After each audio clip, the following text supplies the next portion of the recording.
다시 인사드리겠습니다. 안녕하십니까? 너무 덥죠?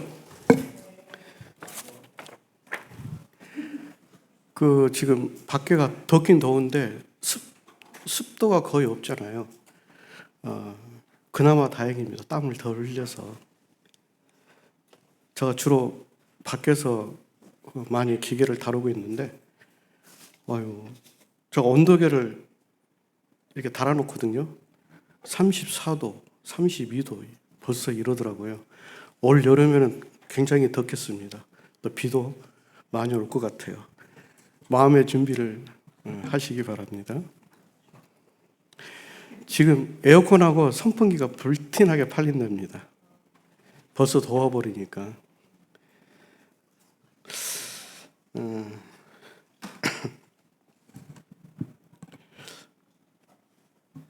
제가 성도님들과 어떤 말씀 가지고 교제를 할까, 교제를 나눌까 했는데, 열매라는 단어가 떠올랐고, 또 말씀 묵상 중에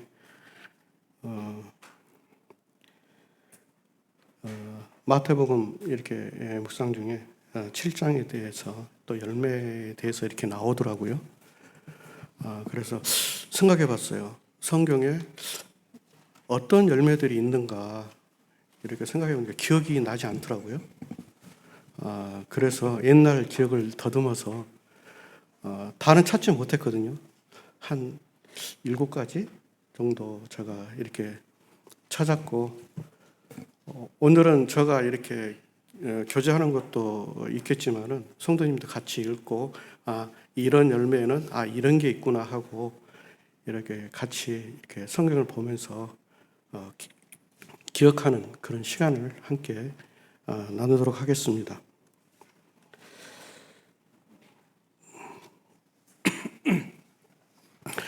먼저 마태복음 7장 16절에서 20절 같이 읽어보도록 하겠습니다.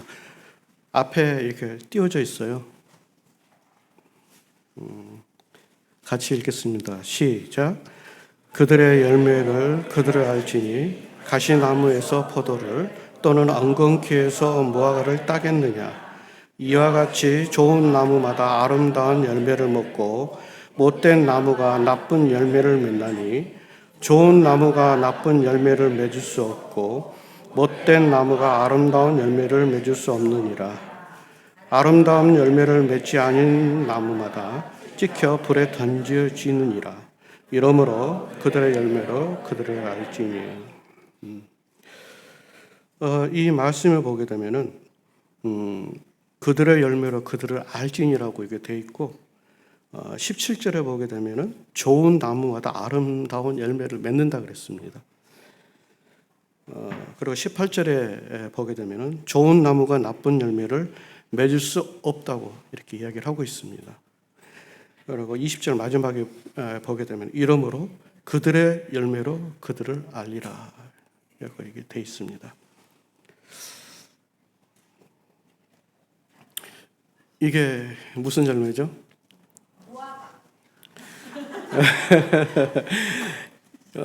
이걸 제가 무화과를 굉장히 좋아합니다.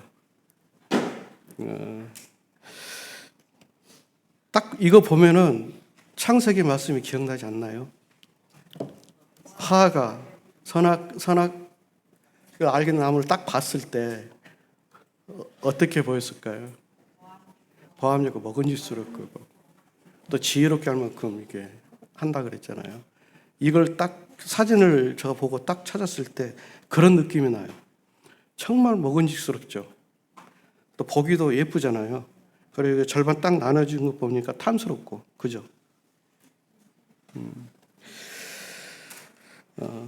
그리고 무화과 나무집이 굉장히 이렇게 큽니다.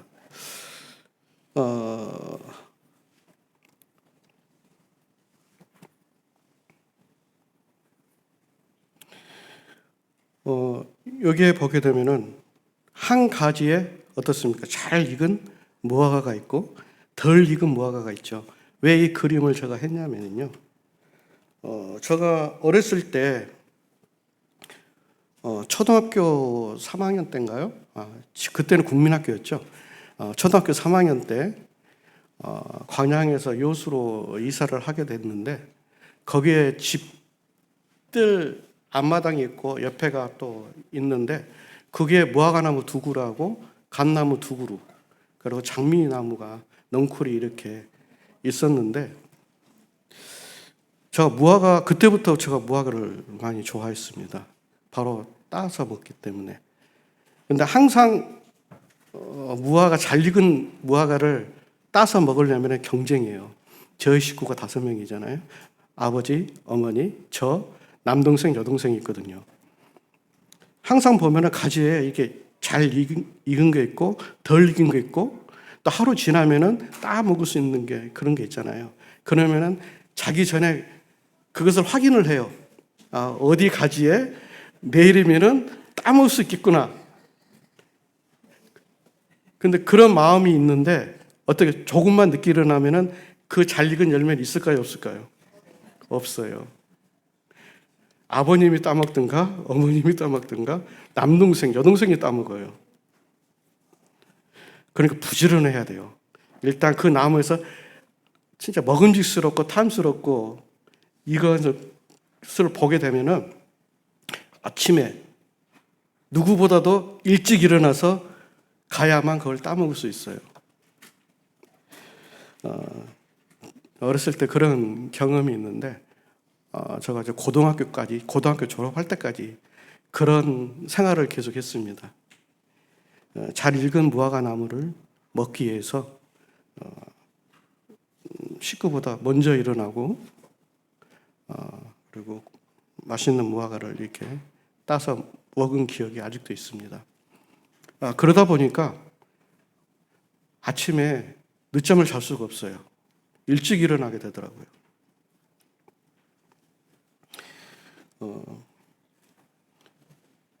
가지에는 여러 개의 열매가 맺어 있습니다. 그리고 잘 익은 것과 덜 익은 것이 같이 있습니다.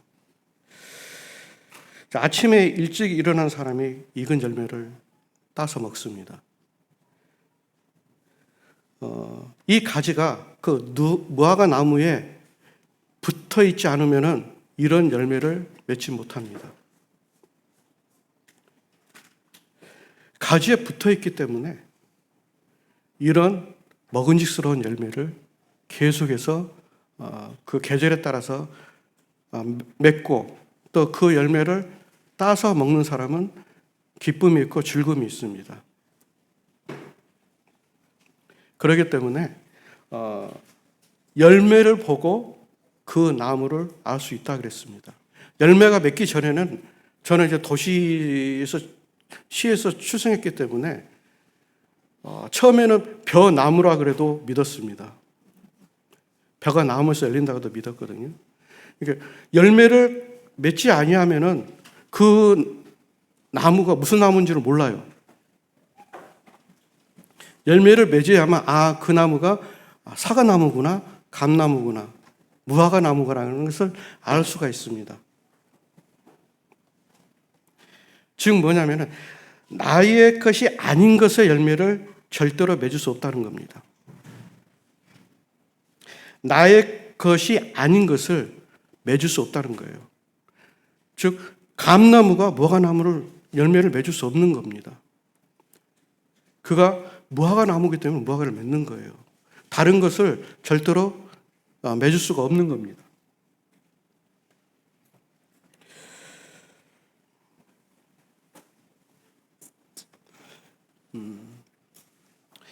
오늘은 3가지 차트로 나눠서 이렇게 짤막하게 교제를 나누려고 합니다. 먼저는 성경에 어떤 열매가 있을까요? 두 번째는 우리는 열매를 맺어야 합니다. 왜 열매를 맺어야 하는가? 그리고 세 번째는 어떻게 하면은 열매를 맺을 수 있을까? 그냥 간단하게 이렇게 살펴보도록 하겠습니다. 말씀이 화면에 나오게 되면 같이 읽어보시면은 다 이해되리라고 생각이 됩니다.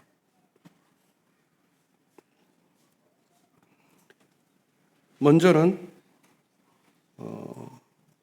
거룩의 열매입니다. 로마서 6장 19절에서 22절에 보게 되면은 거룩함에 이르는 열매를 맺어야 된다고 이렇게 이야기를 하고 있습니다. 한번 같이 길지 않기 때문에 같이 읽어보겠습니다. 19절입니다. 시작. 너희 육신이 연약함으로 내가 사람의 예도로 말하노니 전에 너희가 너희 지체를 부정과 불법에 내어주어 불법에 이른 것 같이 이제는 너희 지체를 의에게 종으로 내주어 거룩함에 이르라. 너희가 죄의 종이 되었을 때에는 의에 대하여 자유로웠으니라. 너희가 그때에 무슨 열매를 얻었느냐? 이제는 너희가 그 일을 부끄러워하나니 이는 그 마지막이 사망입니다. 그러나 이제는 너희가 죄로부터 해방되고 하나님께 종이 되어 거룩함에 이르는 열매를 맺었으니 그 마지막은 영생이라. 죄의 싹은 사망이요 하나님의 은사는 그리스도 예수 우리 주 예수 안에 있는 영생이니라. 먼저는 거룩의 열매가 있습니다. 저희들이 구원받기 전에는 어떤 열매를 맺었습니까? 우리가 죄인이기 때문에 죄의 열매를 주렁주렁 매달았습니다. 그러나 이제는 어떻습니까? 구원받고 나서 죄 사함을 얻고 나서는 우리가 어떤 존재입니까? 어디에 저희가 가지라고 생각하면은 어디에 나무에 붙었습니까? 바로 예수 그리스도의 나무에 저희들이 붙어 있습니다. 하나님께서는 거룩하십니다. 그렇기 때문에 첫 번째로 거룩에 하라고 이야기를 하고 있습니다. 나도 거룩하니까 너희도 거룩하라.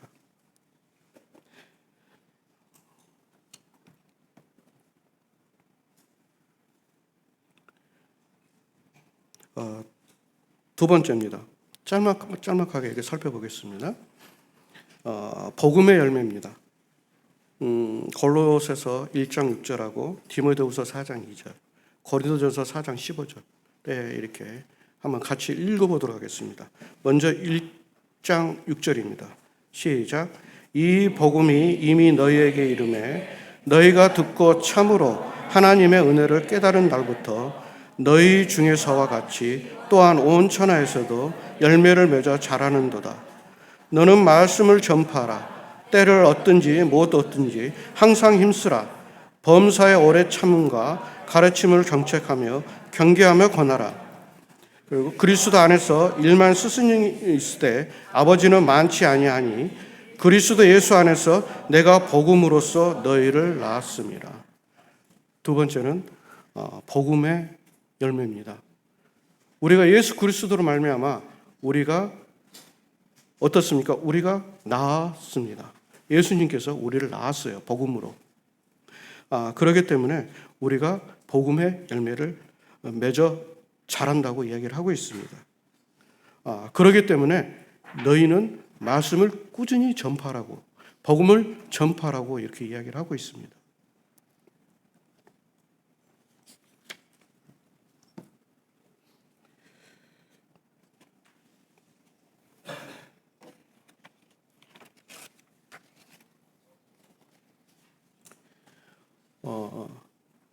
복음은 우리가 보통 이렇게 생각하고 있죠. 뭐냐면은 기쁜 소식, 복된 소식으로 대부분 알고 있는데요. 제가 자료를 찾아보니까 복음은 하늘나라, 즉 천국에 관한 소식입니다. 예수님께서 이 땅에 가져온 성부 하나님부터의 기쁜 소식을 의미하고 있습니다. 예수님께서 십자가의 죽음과 부활로 말미암아 하나님과 나의 관계 회복의 시작입니다. 이 복음이. 그렇기 때문에 우리가 주 예수 그리스도로 말미암아 우리가 복음으로 새로 태어났습니다. 그렇기 때문에 우리도 당연히 예수 그리스도를 믿지 않은 영혼들에게 전할 의무가 있습니다. 그들을 다시 태어나게 해야 됩니다. 그렇기 때문에 우리는 복음의 열매를 꾸준히 맺어야 합니다.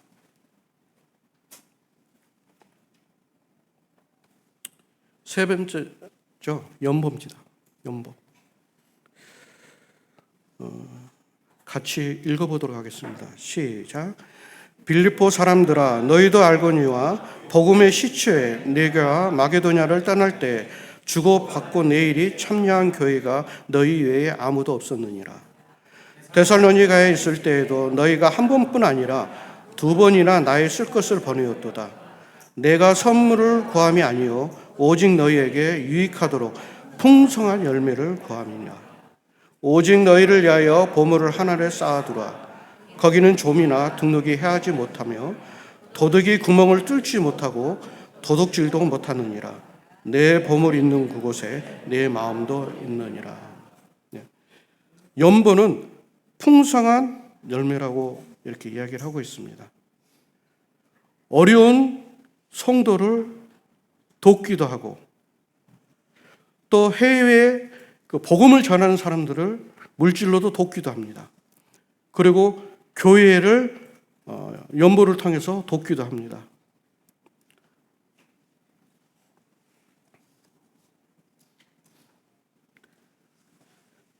강단에서 이렇게 연보에 대해서 이렇게 자꾸 이야기하면 부담이 되잖아요. 근데 저는 그런 뜻으로 이야기한 게 아니라 이 연보를 하면서 우리에게 어떤 기쁨이 있는지, 그리고 연보를 통해서 풍성한 열매가 맺어진다고 이야기를 하고 있습니다. 우리는 단순하게 주님께 기쁨으로 이렇게 연보를 하지만은 그 연보에 쓰이는 그 물질들이 소중한 곳에 쓰여진다는 겁니다. 그로 인해서 풍성한 또 열매들이 맺는다고 이야기를 하고 있습니다. 우리가 연보를, 헌금을 주님께 드리면은 하늘에 차곡차곡 쌓아지게 됩니다. 또 하늘에 내 보물이 있으면 어떻습니까? 내 눈과 내 마음을 어디로 갑니까? 하늘로 가잖아요. 거기에 모든 것이 다 집중이 되고 생각하게 되고 그것을 하게 되잖아요. 그런데 땅에 있으면 어떻습니까? 내 눈은 어디로 갑니까? 땅에 있을 수밖에 없어요. 그러니까 열매 맺는 게 틀린 겁니다. 연보를 통해서 풍성한 열매를 맺는데 제가 땅에다 투자하게 되면 어떻습니까? 썩어질 것을 열매를 맺기 때문에 연보를 통해서 풍성한 열매를 맺기를 원하십니다. 네 번째입니다. 입술의 열매입니다. 히브리서 13장 15절입니다. 아주 짧죠? 같이 읽겠습니다. 시작. 그러므로 우리는 예수로 말미암아 항상 찬송의 제사를 하나님께 드리자. 이는 그 이름 증언하는 입술의 열매니라.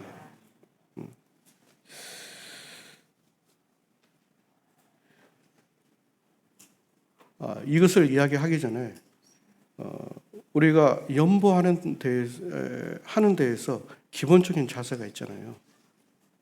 어떤 자세로 연보를 해야 될까요? 여기는 안 적어놨는데 제가 부담이 돼서 그래요. 저도 그렇지 못하고 있기 때문에. 첫 번째는 마음에 확정이 있어야 됩니다. 첫 번째. 고린도후서 9장 7절에 보게 되면 마음에 확정이 있어야 된다고 분명히 이야기를 하고 있어요. 미리 정해놓으라는 겁니다. 두 번째는 사전에 준비하라고 되어 있습니다.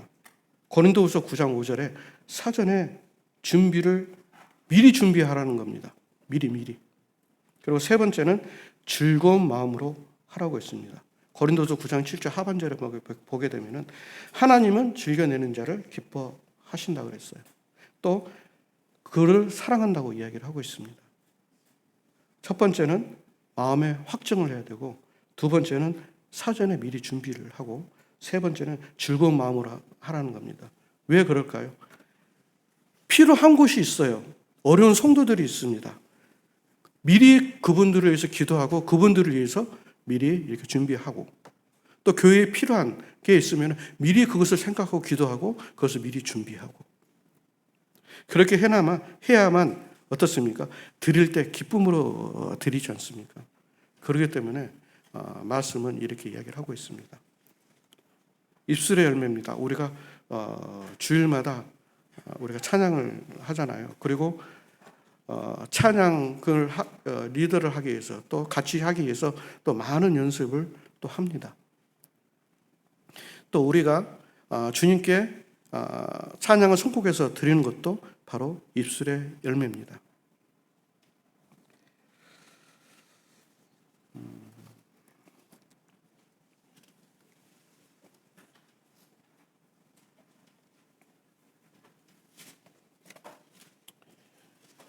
또 그리고 입술의 열매는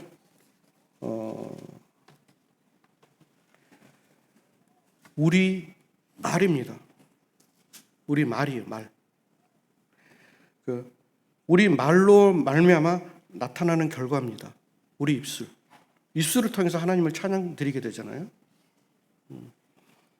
잠언 18장 20에서 21절을 보게 되면은 사람은 입에서 나오는 열매로 말미암아 배부르게 된다 그랬습니다. 그의 입술에서 나는 것으로 말미암아 만족한다고 이렇게 이야기를 하고 있습니다. 말입니다. 찬양도 말입니다. 주님께 감사드리는 것도 말입니다. 예배 드리는 것도 말입니다. 우리의 모든 게 입술의 열매입니다. 또 고운 말, 성도들을 일으켜 세워주는 말, 격려하는 말, 이게 다 말입니다. 입술의 열매입니다.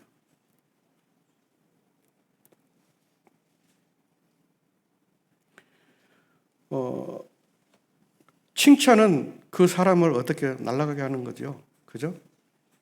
그 사람을 더욱더 더 그 일을 할 수 있도록 격려해주고 그러는 거잖아요. 우리도 모임 안에서 성도들이 봉사하고 헌신하는 건 말로써 그들을 격려하고 이렇게 하게 되면은 그 성도가 더 기쁨으로 주님을 섬길 수 있다고 생각이 됩니다. 우리는 아무것도 아니지만 말로써 열매를 맺는 겁니다.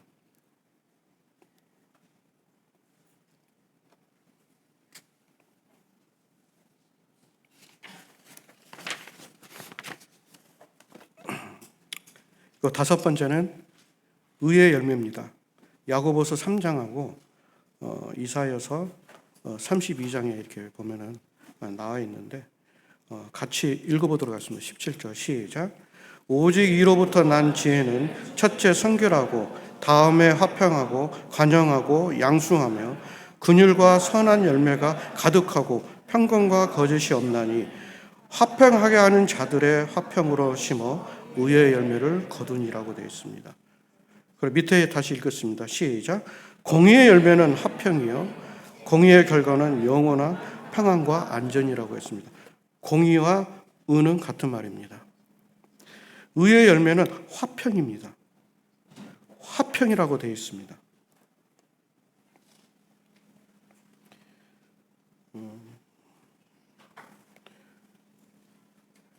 화평은 헬라어로 이렇게 찾아보니까요, 안전, 평화, 화친이라는 뜻이 있습니다.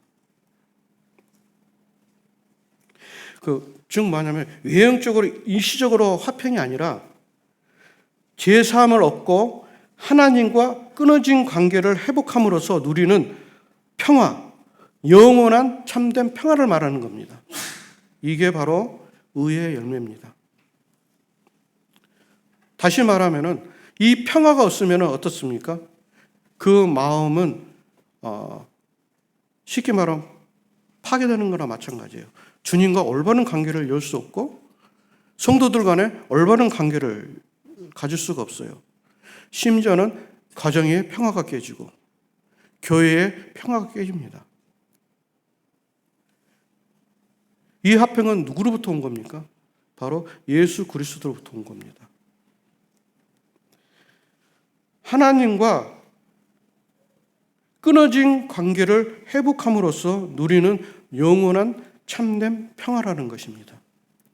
이 평화가 우리의 마음을 주장하고 있어야 됩니다.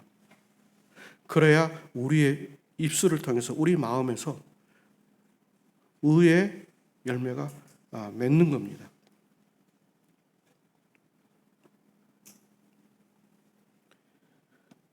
여섯 번째입니다. 빛의 열매입니다.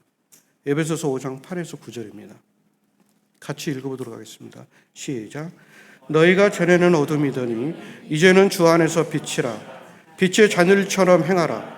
빛의 열매는 모든 착함과 의로움과 진실함이 있습니다. 여기는 빛의 열매는 뭐가 있다 그랬어요? 착함, 의로움, 진실함입니다. 이 세 가지가 있습니다. 빛의 자녀로서 사는 것은 우리 주 하나님을 기쁘게 하는 그런 삶입니다.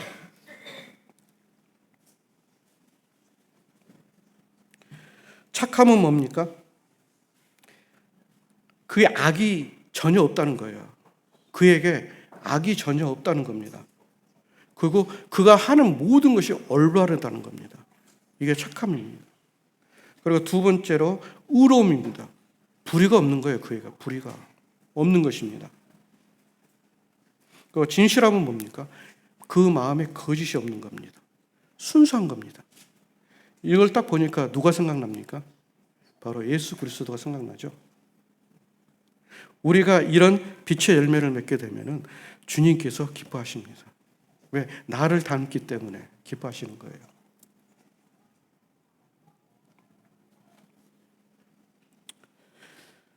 그리고 마지막으로 일곱 번째입니다. 다 아시는 거죠.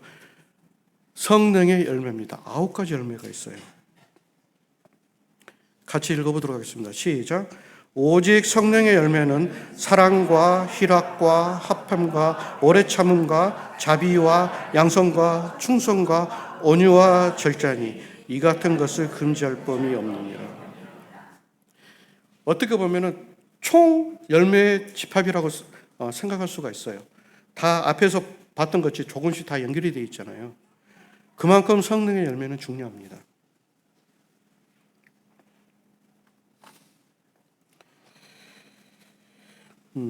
여기서 충성으로 되어 있죠. 충성은 다른 표현을 하게 되면 신실입니다. 신실. 즉 뭐냐면은 믿음직하고 착실하다는 의미입니다. 충성. 믿음직스럽고 착실하다. 속이거나 사악함이 없고 순수한 겁니다. 순수한 진실함입니다. 그 상대편에 믿음이 없으면은 신뢰하지 못하면은 그들을 섬길 수 있습니까? 그들에게 충성할 수 있습니까? 없잖아요.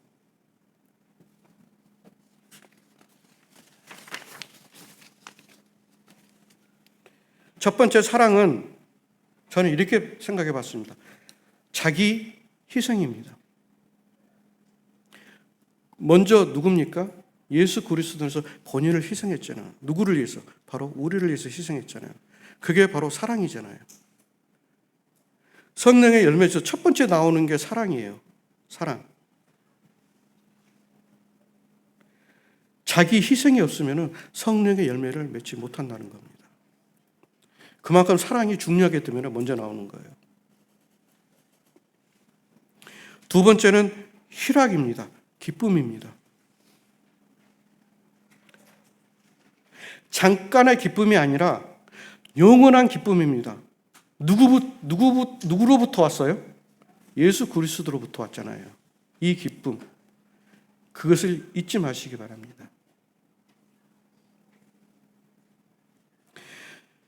예수 그리스도를 통해서 영원한 생명을 얻은 우리입니다. 그리고 예수 그리스도로 말미암아서 우리가 참된 기쁨을 맛보고 하루하루를 살고 있습니다. 근데 우리 마음에 기쁨이 없으면 어떻습니까? 성령님이 근심합니다. 세 번째는 화평입니다. 거꾸로 말하면 뭡니까? 평화. 화평, 평화. 똑같습니다. 그만큼 중요합니다. 그리스도 안에서 하나님과 화평을 누릴 수 있어야 됩니다. 누구 안에서? 예수 그리스도 안에서. 예수 그리스도 안에서 기쁨을 찾으시고 평화를 누리시기 바랍니다.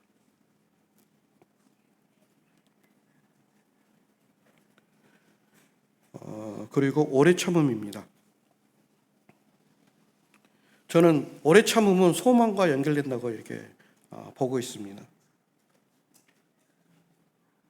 아무런 희망이 없는데도 계속 참는 것은 아닙니다. 희망이 있어야만 오래 참습니다. 우리의 소망이 없고 희망이 없으면 어떤 어려움이 닥치더라도 그걸 참을 수 있어요? 못 참잖아요. 우리는 어떻습니까? 소망이 있잖아요. 그렇기 때문에 잠깐은 그런 오는 어려움에도 우리가 오래 참습니다. 예수님께서 얼마나 참으셨습니까? 그죠? 공생애 동안에 30년 넘게 이 땅에 육신의 몸을 입고 사시면서 얼마나 참으셨습니까? 배고픔 제대로 자지도 못했죠. 그리고 멸시와 천대를 받았고, 심지어는 제자들에게 버림을 당하고 배신을 당하고 뺨 맞으시고, 결국에는 우리를 위해서 십자가에 죽으시고 부활하셨습니다.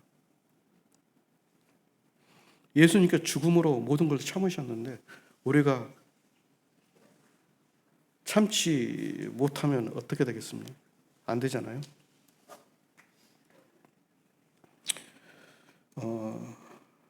그리고 자비입니다. 다른 말로 쉽게 말하면 친절함이거든요. 이것은 뭐냐면 태도보다는 마음에서 우러나야 된다는 겁니다. 마음의 상태입니다. 친절함은, 자비는 마음에서 나와야 됩니다. 마음에서 우러나서. 즉 뭐냐면 타인을 불쌍히 여기는 마음입니다. 주님께서는 배고픔과 어려움에 처한 그런 이스라엘 백성들은 어떻습니까? 그들을 먹였어요. 그죠? 그들을 불쌍히 여기시고 그들을 먹이시고 죽은 자를 살리시고 병든 자를 고쳤습니다. 이게 바로 주님의 마음입니다. 우리 성도를 불쌍히 여기는 마음이 있어야 됩니다. 그래야만 그들을 섬길 수 있는 거예요.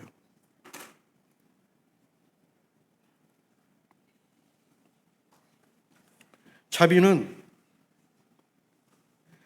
죄인들을 보시고 불쌍히 여기시는 하나님 아버지의 마음입니다. 예수 그리스도께서 나서로야 무덤에서 나오라 하기 전에 그 뒤에 있는 사람들을 보고 어땠습니까? 눈물을 흘리셨어요. 그들이 너무나 불쌍해서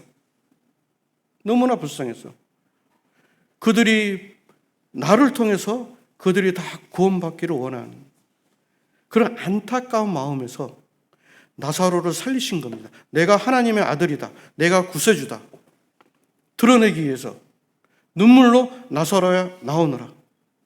죽은 나사로가 어떻습니까? 나오잖아요. 그를 풀어 다니게 해라. 그러므로 그 뒤에 있는 많은 사람들이 예수님을 하나님의 아들로 믿습니다. 구세주로 믿는 놀라운 역사가 일어납니다. 이게 바로 자비입니다. 그리고 양선은 선함입니다. 선함.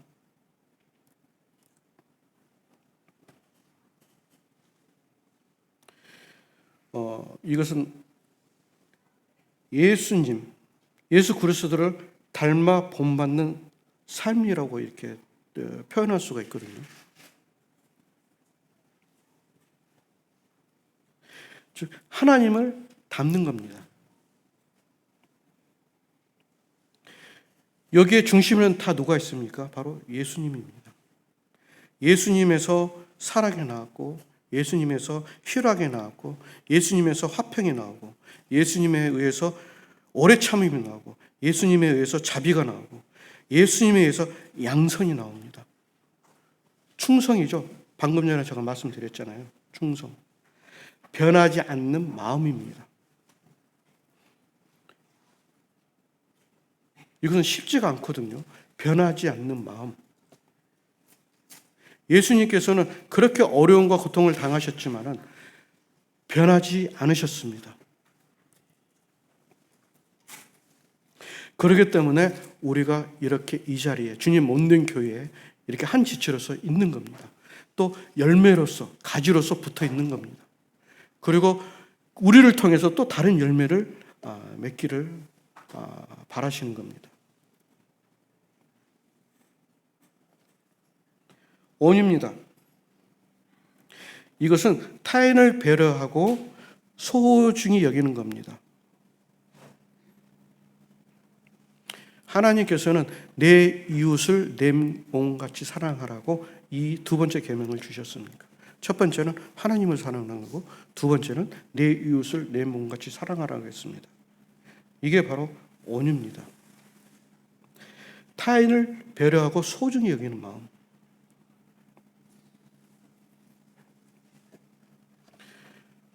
우리가 예수 그리스도를 통해서 엄청난 사랑을 받았잖아요. 그 큰 사랑을 받았는데 그것을 믿지 않은 사람들에게 그들에게 우리가 온유한 마음을 그들에 대해야 된다는 겁니다.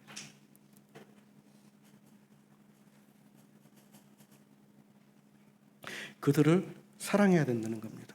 주님께서 우리를 사랑했듯이 우리도 그들을 동일하게 사랑해야 된다는 겁니다. 온유가 없으면은 이것은 정말 힘듭니다. 현재 사람들은 어떻습니까? 온유가 부족해요. 타인보다는 내중심적인 사람을 살게 되잖아요. 그렇게 하지 말라는 거예요. 그리고 절제입니다.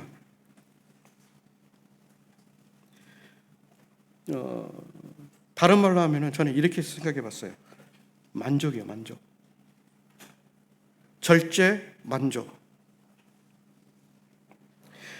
하나님께서 정해주신 믿음의 분량대로 열심히 살아가셔야 되고 거기에 만족하는 사람이 되어야 됩니다.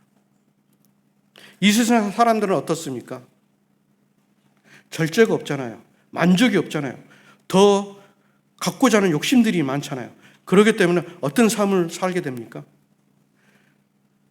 권력의 종에, 돈의 종에, 명예의 종에 삶을 살게 되는 겁니다. 그 현재를 만족하지 못하기 때문에 그렇습니다. 절제가 없어요. 그렇기 때문에 성령의 열매를 맺어야 된다고 분명히 이야기를 하고 있습니다. 그 중심에는 예수님이 계시고 그리고 그 예수님을 우리가 닮아가는 삶을 살아야 된다고 분명히 이야기를 하고 있습니다.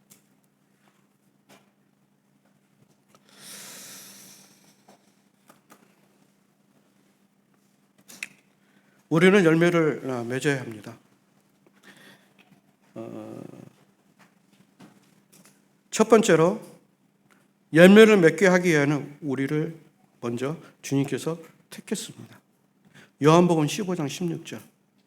너희가 나를 택한 것이 아니요 내가 너희를 택하여 세웠나니 이는 너희로 가서 열매를 맺게 하고 너희 열매가 항상 있게 하여 내 이름으로 아버지께 무엇을 구하든지 다 받게 하려 함이라고 분명히 이야기하고 있습니다. 열매를 맺게 하기 위해서 우리를 주님께서 택했습니다. 너희로 가서 열매를 맺고자 하기 때문에 제가 앞에 한 7가지를 열매를 이렇게 이야기했죠. 그 열매를 맺게 하기 위해서 우리를 택한 겁니다. 제가 무화과나무 가지에 잘 익은 나무, 덜 익은 나무, 무화과는 사진을 보여줬잖아요. 덜 익었어도 그건 열매입니다.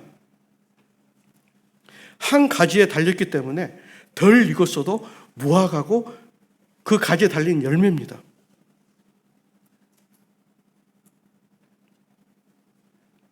두 번째입니다. 우리는 알곡이기 때문입니다. 마태복음 3장 16절에 손에 키를 들고 자기의 타작마당을 정하게 하사 알곡은 모아 곳간에 들이고 쭉정이는 꺼지지 않는 불에 태우시니라. 알곡은 누굽니까? 바로 우리입니다. 우리 주 예수께서 마지막 때에 알곡인 우리를 어떻습니까? 모아가서 곳간에 들인다 그랬어요. 모아서.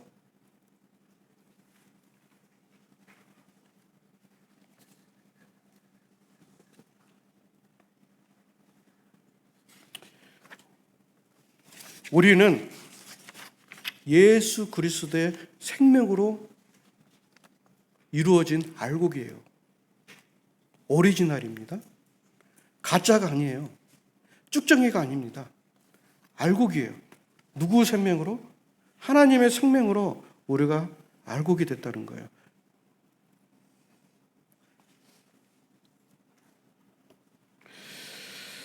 우리가 알곡이기 때문에 열매를 맺어야 되는 건 당연한 거예요. 당연한 거. 또 우리가 어떻습니까? 다른 알곡들을 우리가 주워 담아야 되잖아요. 그죠? 이 세상에서 알곡이기를 바라는, 주님의 사랑을 듣기를 바라는 영혼들이 많습니다. 그들을 우리가 수확을 해야 됩니다. 세 번째입니다. 마태복음 13장 23절을 보게 되면 우리는 좋은 땅에 뿌려졌기 때문에 열매를 맺어야 된다는 겁니다. 좋은 땅에 뿌려졌다는 것은 말씀을 듣고 깨닫는 자니 결실하여 어떤 것은 100배, 어떤 것은 60배, 어떤 것은 30배가 되느니라 하시더라. 우리는 예수 그리스도의 예수님의 생명으로 좋은 땅에 뿌려졌어요. 이미 우리는 뿌려졌어요. 우린 씨앗이에요, 씨앗. 그 씨앗이 예수님의 좋은 땅에 뿌려졌다는 거예요. 그 씨앗은 어떻습니까? 그 씨앗을 제가 최근에 경험한 건데요. 여주라고 아시죠? 여주 열매. 그게 몸에 굉장히 좋다 그러더라고요. 그래서 최근에 그 여주 씨를 가지고 발화시켜서 보종으로 만들어서 심어봤습니다. 근데 여주 씨가 다른 씨보다 굉장히 딱딱하더라고요. 이게 땅에 묻어서 이거 생명이 틀까? 싹이 날까? 할 정도로 너무 딱딱해요. 그런데 놀라운 것은 뭐냐면은 그 열매를 흙에 심어서 물을 주고 또 온도를 맞춰주고 하니까 그 딱딱한 것을 깨고 나오더라고요. 그게 크더라고요. 잎사귀가 열리고 하나, 둘, 세 개가 열리더라고요. 근데 그 조그만 모종 이만한 데서 열리거든요. 하나씩 심었기 때문에. 근데 그것을 다시 빼서 아주 넓은 땅에다가 구멍을 파서 거기다가 아주 소중하게 묶고 덮고 비료를 주고 물을 줍니다. 지금은 씨앗이 이 정도 컸어요. 이 정도 컸더라고요. 그것을 보면서 이 말씀이 떠올랐습니다. 좋은 땅에 뿌려졌기 때문에 우리는 열매를 맺어야 됩니다. 우리는 예수 그리스도의 마음밭에 뿌려졌습니다. 그 예수 그리스도를 만나면 우리가 싹이 나고 줄기가 생기고 잎사귀가 되고 그게 더 강건해지게 자라서 여주의 열매를 맺듯이 우리도 그런 열매를 맺어야 된답니다. 여주 열매는 어떻게 생기냐면은 쉽게 말하면 도깨비 반망이라고 생각하면 됩니다. 울퉁불퉁해요. 그죠? 오이 같은데 울퉁불퉁합니다. 그게 몸에 좋다고 그러더라고요. 우리도 몸에 좋은 걸 많이 맺어야 되잖아요. 그죠?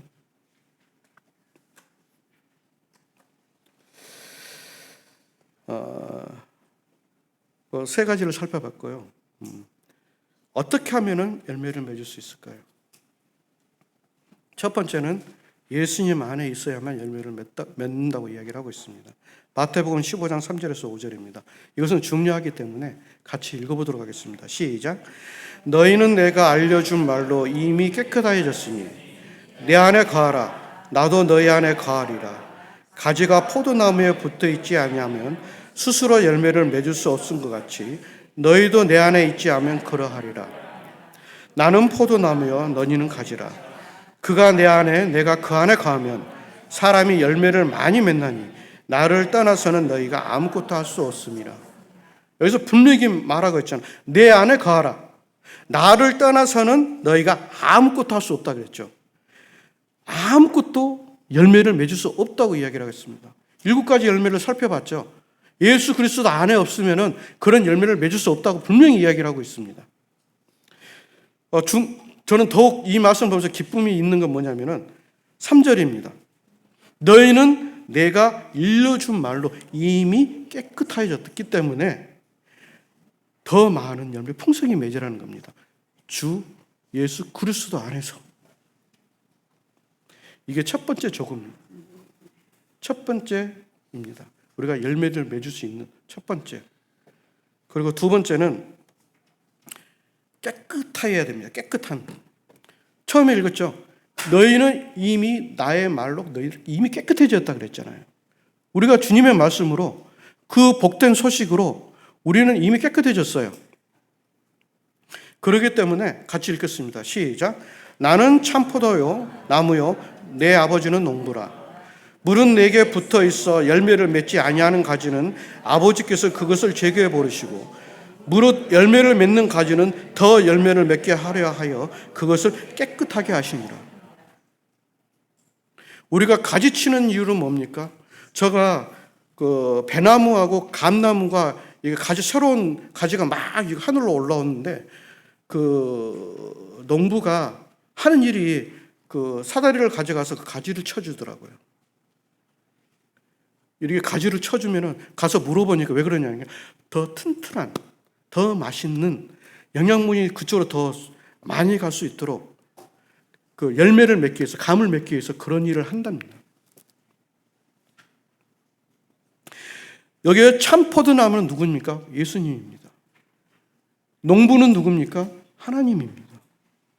그리고 우리는 그의 가지예요. 근데 그 가지에 포도가 주렁주렁 맛있게 탐스럽게 열려야 되잖아요. 근데 애게 하나, 2개. 열었어도 맛이 없게. 그런 낙심하지 마시기 바랍니다. 이 후반절에 깨끗하게 하시니라 그랬죠. 주님께서 그렇게 하고 있습니다. 아버지께서 그렇게 하고 있다는 거예요. 예수 그리스도 안에서 꾸준히 우리가 잘못된 열매를 맺게 되면, 튼튼하지 못한 열매를 맺게 되면 열매를 못 맺을 수도 있어요. 그런데 하나님께서는 그 가지를 손질해줘요. 깨끗하게. 열매를 맺을 수 있도록 지금도 그렇게 하고 있는 거예요.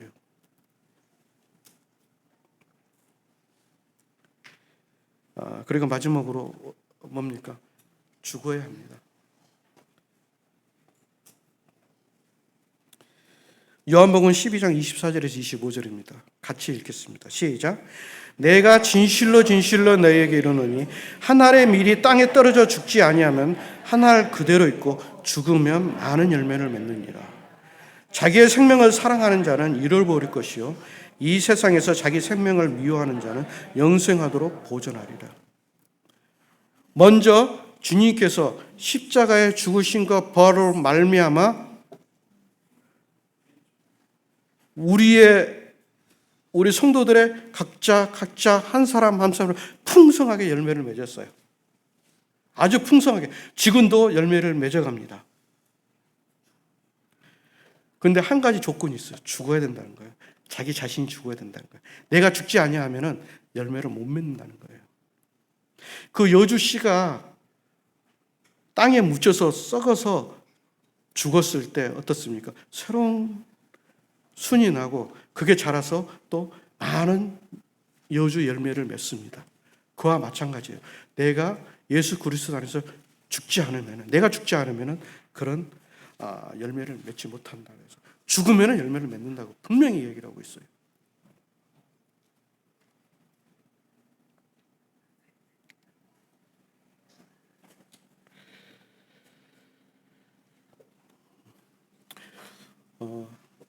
이 네 세 가지 말씀을 같이 읽고 마치도록 하겠습니다.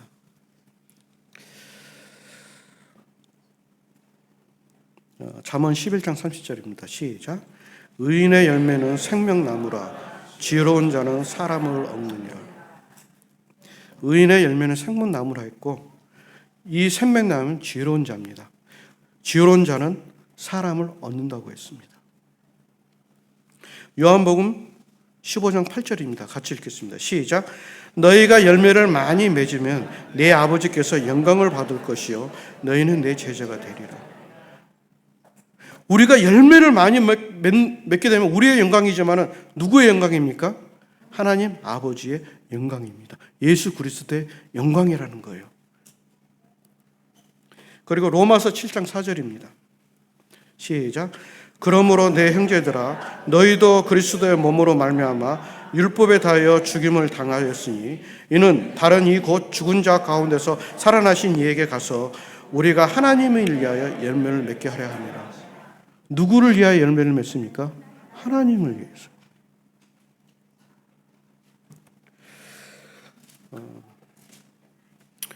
이상으로 오늘 말씀을 이렇게 마치겠는데요.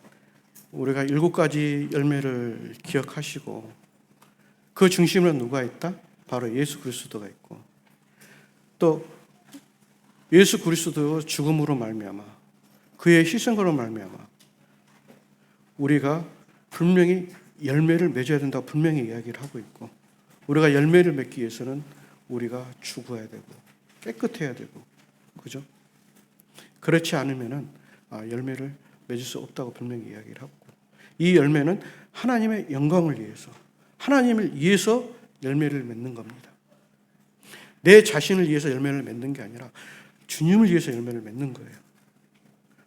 그렇기 때문에 우리가 하루하루 삶을 살면서 이것을 기억하시고 아주 조그만 열매라도 맺으시길 바랍니다. 우리 주님께서는, 하나님께서는 그 조그만 열매도 아주 귀하게 여기는 겁니다. 아주 귀하게 여겨요. 그렇기 때문에 우리 광주 동북교회 성도님께서는